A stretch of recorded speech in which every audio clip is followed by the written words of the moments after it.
This illustration covers disconnecting means and emergency shutdown situations in accordance with NEC 445.18D is in dog. And the purpose of the change was to accept a new subsection. And this new subsection has been added to clarify the requirements for emergency shutdown in a 1 and 2 family type dwelling units.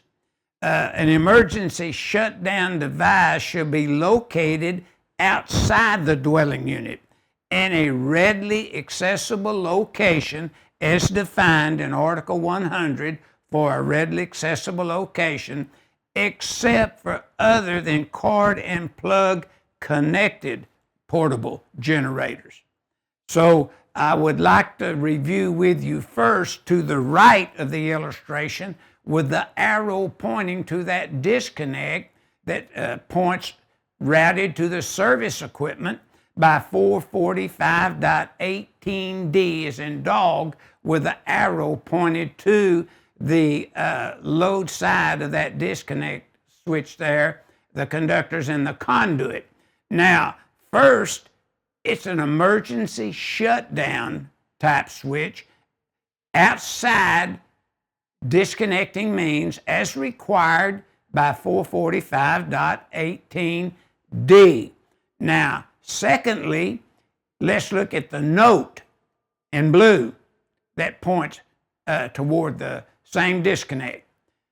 The note says that the disconnecting means is readily accessible as required by 445.18D.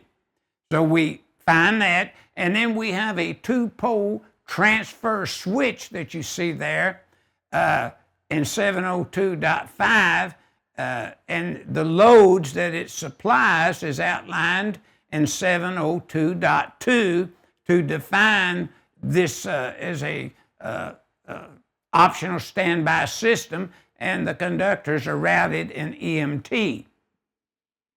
And then, of course, we have our service disconnects to meter and base and so forth right above your transfer switch there with the arrow pointing to such.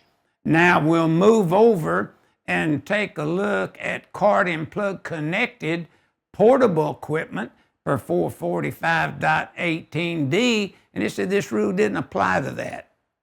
So looking at the other call out right next to the cord and plug connected portable equipment, notice that cord and plug connected portable generators are exempt from the rules and regulations of 445.18D. And then, of course, look at the disconnect now that's outlined right by this generator. The disconnecting means is readily accessible outside the unit at 445.18D. So make sure that you look at those rules. So if you're dealing with an AC unit, for example, then your disconnecting means would be found in 440.32 for sizing conductors and 440.22 for sizing the overcurrent device.